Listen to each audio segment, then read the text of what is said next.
The Eagle and Child, Episode 40. Mere Christianity, Book 4, Chapter 10. Nice People or New Men?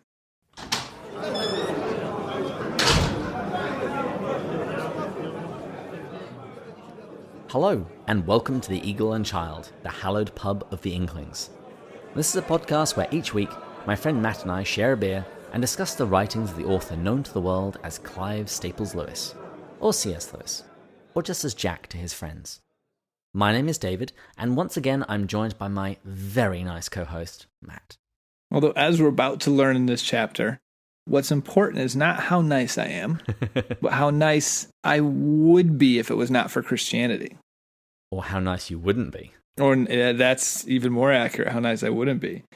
And also how nice you could be if you let it fully reign in your life. Yes, that's the true answer, how nice I could be.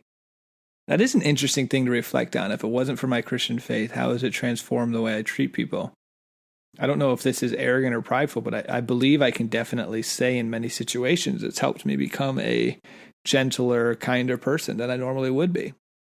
For me, I think it's more of a watchdog. I think I'm generally quite amenable, but I think my faith stops me from being really nasty when I'm really irritated.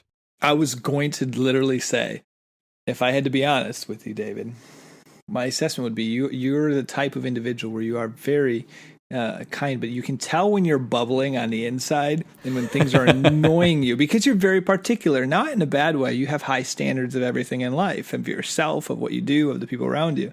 And so I can tell personally in the things when I'm interacting with you when things are bubbling, but then I can also tell when you bite your tongue and you don't say anything.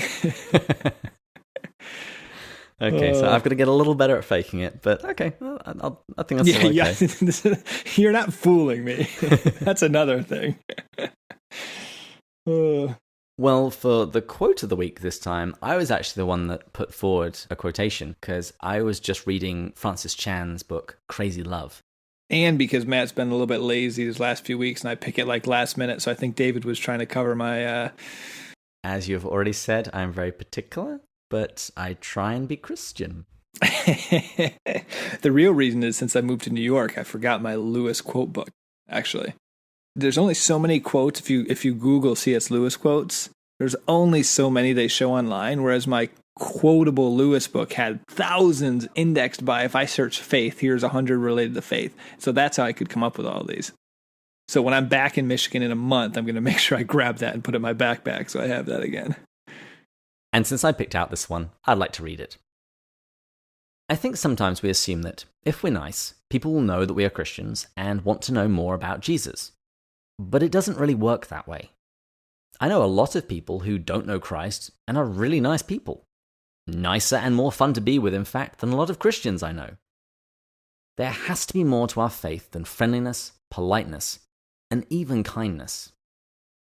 I have to say, when I was looking through what we were going to discuss today and I saw you put this quote in, this book, probably more than any book, was influential in the whole entire direction of my life.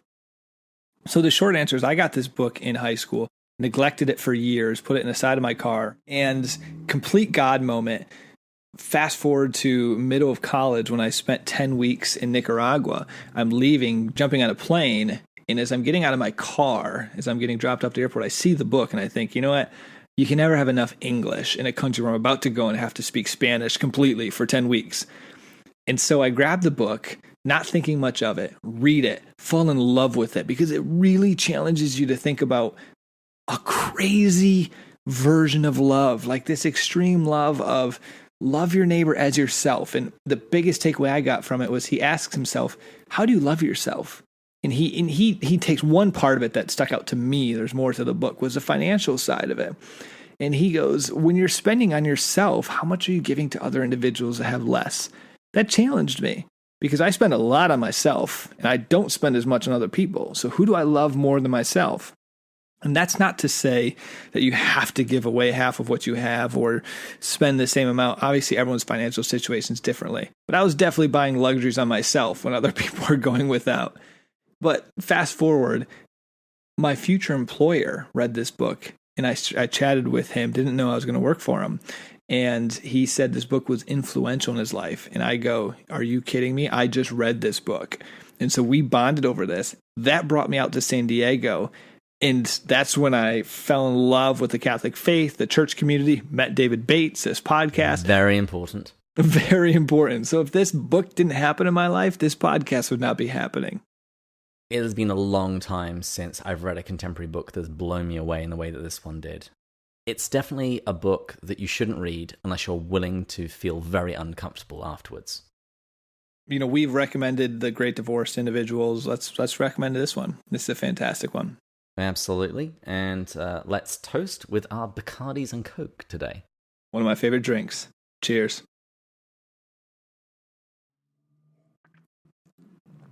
Oh, that is good. All right. Today we are getting down to the question of the ages.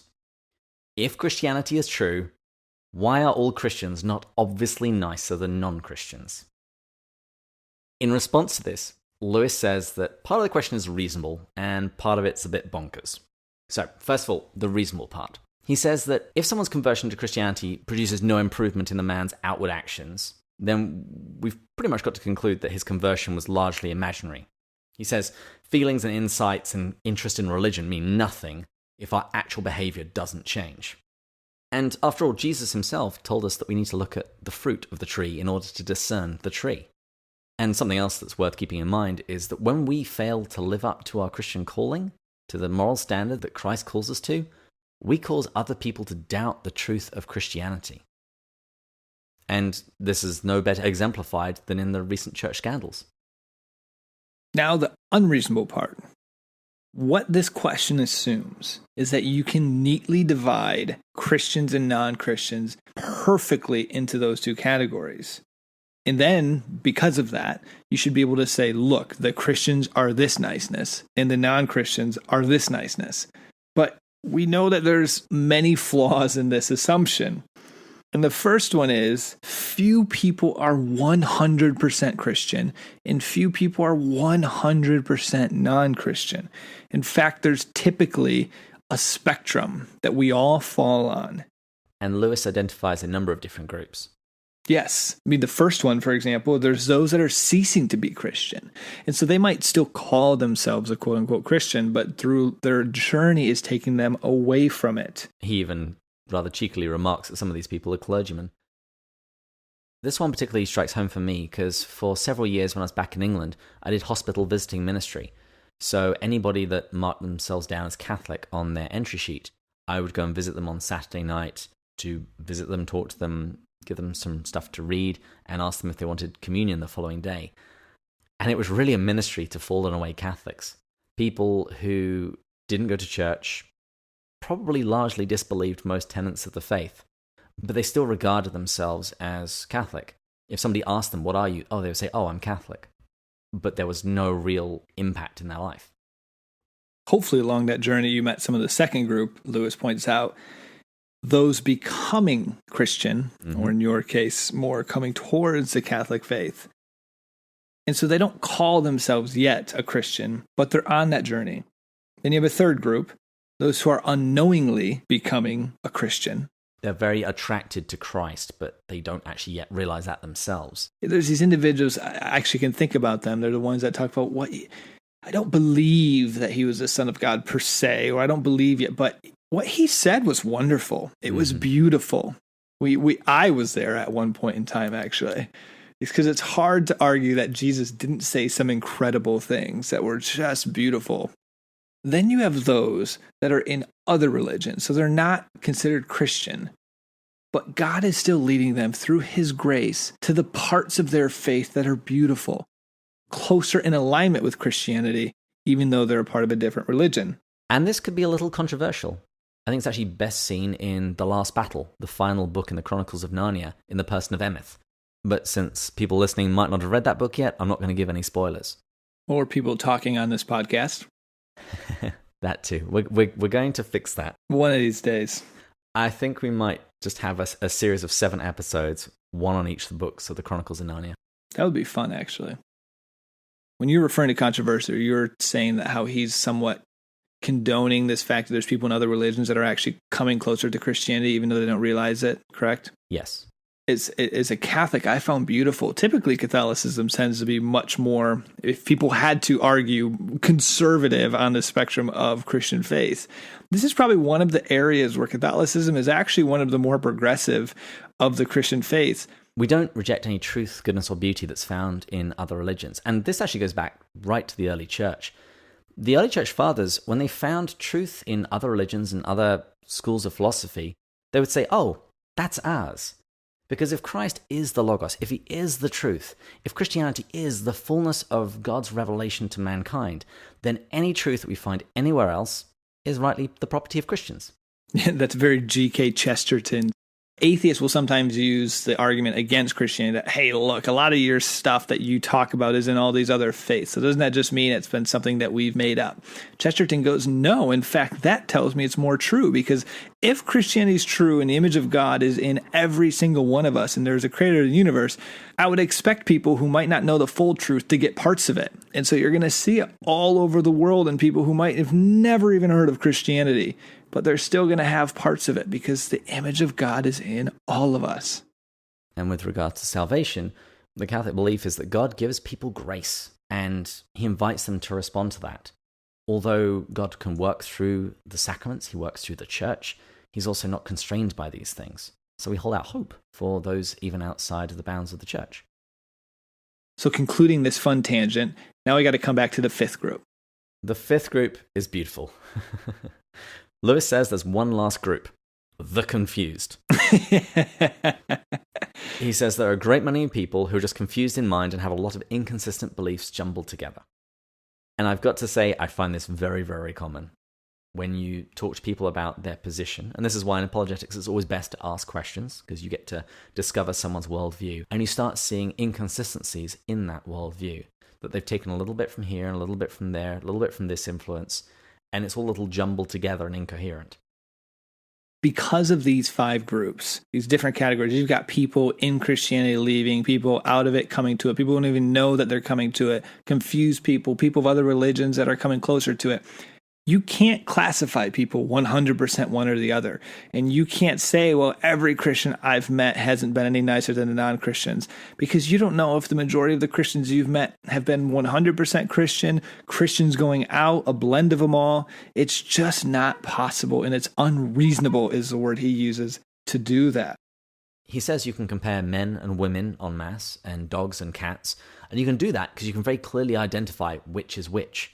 And a dog doesn't magically transform into a cat. So the bottom line is, we can't compare Christians and non-Christians en masse. Lewis says we've actually got to think about specimens we've met, real Christians, real atheists. And he says unless we do that, we're just wasting our time. Right, but does this mean, is there any improvement that happens? I mean, he's going so far as saying you can't compare at all, but can we still expect some improvement to be happening? I think that's the key word, improvement. That's really where he goes with the rest of this chapter. That if Christianity is true, it ought to follow that the person who becomes a Christian becomes nicer than they would be otherwise. But he begins by comparing this question to the adverts of a toothpaste brand. We just talked about the dentist extensively last week. He really hated the dentist. I wonder what his teeth were like. Well, in the pictures that I've seen, they don't seem too bad, particularly for the time and particularly for England. But he says that the advertisements for White Smiles toothpaste are true. It ought to follow that any person's teeth would be better if they used it. Real clever name, White Smiles toothpaste. I think it might have been a real brand. I'm not entirely sure. Oh, I assume it is. But he says that this doesn't mean that a man can't be good if he's not a Christian. Using the toothpaste analogy, it's possible for someone to have good teeth and actually never use toothpaste at all, or say that particular brand. Some people just have naturally better teeth. Lewis says that he inherited bad teeth from both of his parents. I actually remember my dentist one time when I got on the seat and opened my mouth. He sighed and went, "Ugh, you have your father's teeth and your mother's gums." Oh, it's interesting, though, as I'm reading, as you're saying this, I'm thinking about actually braces, orthodontists. We've all met those people who never needed orthodontics work because their teeth were just so straight from birth. And then you have the other individuals who it's just awful teeth, and the orthodontist still couldn't get them as good as some of the people that had perfect teeth from birth. And that's nothing to do with how good orthodontist is. It's to do with just your raw nature. But we can actually test the orthodontist, so to speak. Because statistically hold constant the variable of what you started with. I'm just kidding. Or put in non-nerd talk, does the orthodontist make things better? If the orthodontist makes things better, then we know that orthodontist has value. In non-nerd talk, I everything I do is statistics, programming, math. That's my life. Nerd. Anyway. Speak for yourself. I'm cool. We both embrace that proudly. Anyway. True to form, Lewis draws some literary examples. He talks about Miss Bates and Dick Firkin. And Miss Bates is a Christian, and Mr. Firkin is not. Miss Bates. I'm more interested in meeting Mrs. Bates. Aren't we all? David is too. Anyway, by all outward appearances, Mr. Firkin seems to be a much nicer chap. And Jack says, Christian Miss Bates may have an unkinder tongue than unbelieving Dick Firkin. That, by itself, does not tell us whether Christianity works. The question is what Mrs. Bates's tongue would be like if she were not a Christian, and what Dick's would be like if he became one. And this is why Lewis points out it's important to look at the raw materials. And we have talked about this before in the episode on psychoanalysis. We spoke quite a bit about raw materials. Yeah, that at the time I mentioned is one of my more favorite episodes because it challenged me to, it really helped me not judge people because I have no idea the choices, the circumstances that a person made and had to be able to make that led them to this point in time. So as much as they might be falling short of the standard that I would say they should be and far short, I have no idea what they would be before that. I have no idea what influences they had in their life. It's completely unfair for me to offer any judgment on any person. And so this chapter again reminded me of that. And he makes this point about Miss Bates and Dick Firkin. He says that natural causes and their upbringing have developed certain temperaments in them. But the real question is, what will Christianity do if those temperaments are put under Christ? He says, imagine you have these two factories, and you can't judge how successful the management is just based on the output of the factories. Factory A might have vastly inferior machinery, so the fact that it produces anything at all is a miracle, and it could speak highly to the manager. Whereas Factory B might have the most impressive, incredible machinery in the world, and the manager is leading it or running it at a subpar rate that it's inefficiently producing output, but it's still producing more than Factory A. But there's a real danger with what we've said up until now, because you might reach the conclusion that Christianity is just for jerks, for people who aren't naturally nice, and it just pulls them up to the same level as people who are naturally nice. And the converse of that is if you're a nice person, you don't need Christianity. But this is a real mistake. Whether you're naturally nice or naturally nasty, God is looking for the same thing from you. Jack says, God is waiting and watching for something that they can freely give him or refuse to give him. Will they or will they not turn to him and thus fulfill the only purpose for which they were created? Their free will is trembling inside them like the needle of a compass. But this is a needle that can choose. It can point to its true north, but it need not. Will the needle swing round and settle and point to God? Will Miss Bates and Dick offer their natures to God? The question whether the natures they offer or withhold are at the moment nice or nasty ones is of secondary importance. It doesn't matter whether you are an incredible person without Christianity or a nasty person without Christianity. That's not the important part. What's so important is whatever person you are, nice or nasty, God asks that you give him your will, that you give him your being, that you wake up and say, God, use me for your kingdom. And what you're giving him is actually only what he has given you. Dick's niceness is a gift from God. And Lewis actually says that it only really becomes his own when he offers it back to God. The only things we can keep are the things we freely give to God. What we try and keep for ourselves is just what we are sure to lose. And that line is exceptionally important. I'm sure we're going to mention it when we go through The Great Divorce, because this is the central point of that book. It's important to note that when we say it doesn't matter whether you're nice or good, Lewis points out it's of secondary importance. It still means it's of importance. So God, if you're a nasty person, you give your nasty self to God. It's not that he's going to then use your nastiness and you go out in the world and you be nasty to people and he's going to somehow make it. Being nasty to people for Christ. Exactly. He's going to transform it. We got to be careful not to say that you're going to continue being nasty. But the point is he's going to use you either way, whether you are good or nasty. He might have to do a little more work in a nasty one, though. I think what Lewis is saying is that's the easy part, though. That's nothing to God. He can turn a nasty person to a nice person overnight if they let him. And the upshot of all of this is that we shouldn't be surprised when we meet nasty Christians. Lewis actually says that if you think about it, it makes a lot of sense that nastier people will tend to turn to Christ. After all, this happened in Jesus' day too. In fact, it was because of Jesus doing this that many people rejected him. Yes, he hung around with tax collectors and sinners. Yes, this frustrated a lot of the religious Jewish people of the time period, Jesus' actions towards the nasty people. Lewis looks at this issue from another point of view. He couches it in terms of being rich or poor. He says that one of the dangers of having a lot of money is that you can be quite satisfied with the kinds of happiness money can give. And so you fail to realize your need for God. And natural gifts carry the same danger. If you're generally a fairly nice chap, if you're not tripped up by sex or alcohol or bad temper, you might be quite satisfied with yourself. He says that often people who have all these kinds of natural goodness can't be brought to realize their need for Christ until one day the natural goodness lets them down and their self-satisfaction is shattered. He says, in other words, it's hard for those who are rich, who are greatly gifted, in this sense, to enter the kingdom of heaven. In contrast, the poor learn very quickly that they need help. Here's what Lewis says. It is Christ or nothing for them. It is taking up the cross and following, or else despair. They are the lost sheep. He came specially to find them. They are the awful set he goes about with. And of course the Pharisees say still, as they said from the first, if there were anything in Christianity, those people would not be Christians.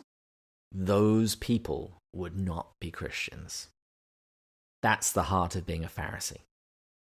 But if we want to stop judging people, we need to recognize our own brokenness.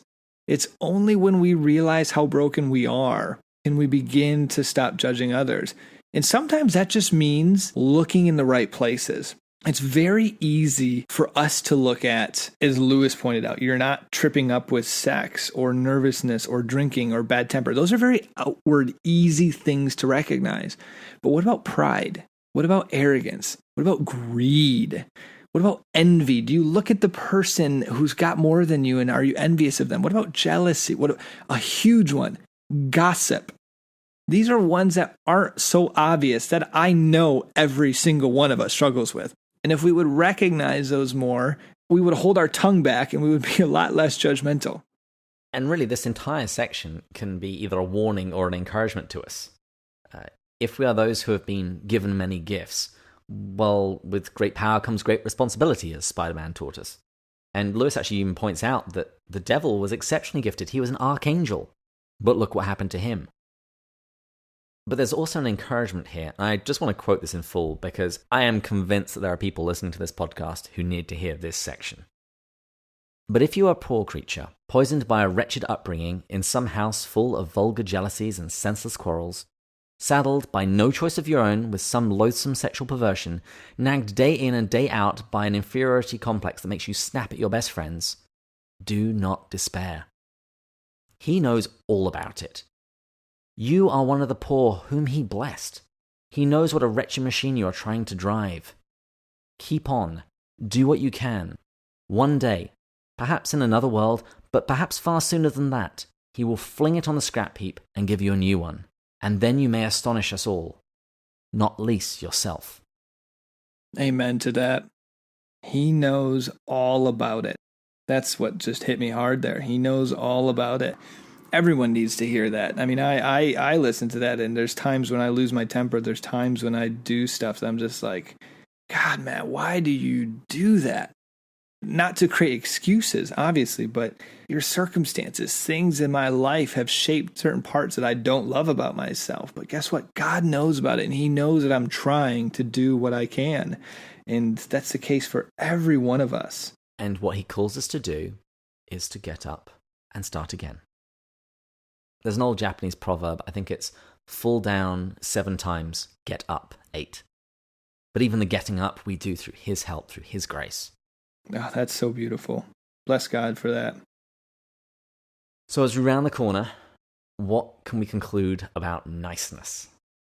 That we got a long way to go, but we can keep on. We can keep on. And Lewis says that we should use everything at our disposal, medicine, education, economics, to build a nice society, to help nurture nice people. But here's the thing. Christianity is about something far more important than simply niceness. Even if we build this paradise on earth where everybody's nice, if they are still turned away from God, they're still in as much need of salvation as we were when we were in a miserable world. And they might actually even now be harder to save. He says, mere improvement is not redemption. Though redemption always improves people, even here and now, and will, in the end, improve them to a degree we cannot yet imagine. Here's the clincher, though. God became man to turn creatures into sons, not simply to produce better men of the old kind, but to produce a new kind of man.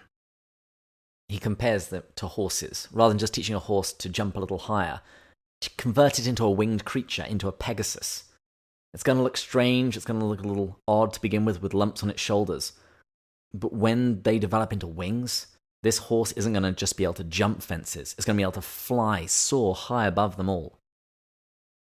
Lewis wraps up this chapter by saying that if you want to argue against Christianity, it's very easy to find certain individuals. He describes them as stupid and unsatisfactory Christians. I was trying to be a little nicer. No, my old non-Christian self would have used those words. It's very easy to find a stupid and unsatisfactory Christian. I volunteer as tribute. But he goes further and he says, if once you have begun to see that Christianity is on other grounds probable, you will know in your heart that this is only evading the issue. And while we can always find faults in other people, Lewis reminds us that we can't actually know another man's soul, his temptations, his opportunities, his struggles. He says, one soul in the whole of creation you do know, and it is the only one whose fate is placed in your hands. If there is a God, you are, in a sense, alone with him. You cannot put him off with speculations about your next-door neighbors or memories of what you have read in books.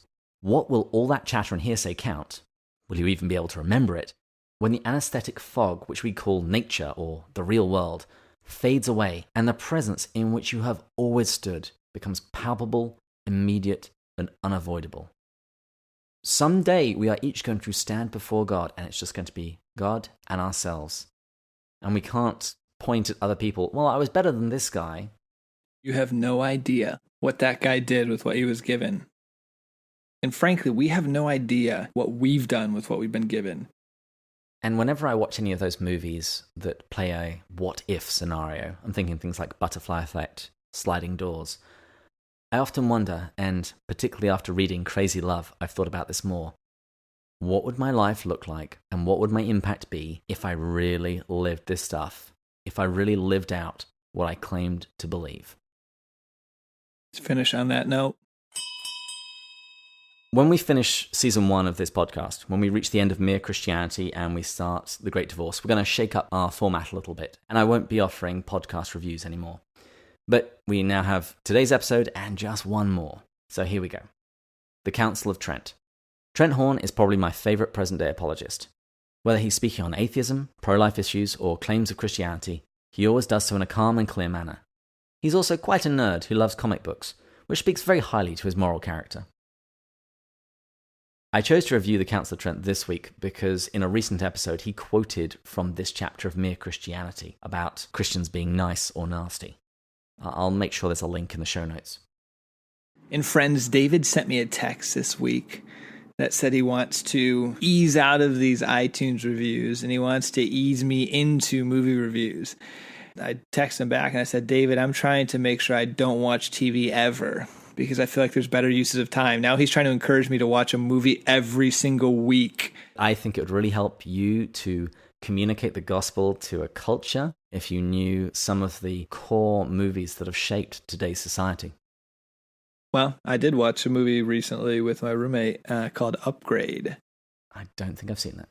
It's actually fantastic. If anyone follows Elon Musk, he's talked about how we're going to keep up with AI in the future. And he's discussed trying to create this company, I believe, called like Neuralink, which is where you have a blend between a human and AI and you put a chip in you. And that chip enhances you as a human, allowing you to somewhat keep up with artificial intelligence, which can think much more rationally than ourselves potentially down the road. And of course, the movie upgrades the human to that and has examples of ways that chip could overtake you and start controlling you. But it was a really good movie with an ending that was not what you would expect, actually, which is what made it really fascinating. See, there you go. You've already done your first review. I'm looking forward to this. And related to the next season, when we're going to be going through The Great Divorce, please send us a selfie with you and your copy of The Great Divorce and tag us at Pints with Jack. So until next time, when we are going to be doing the final chapter of Mere Christianity. Here we go. Further up. And further in. Cheers. Cheers.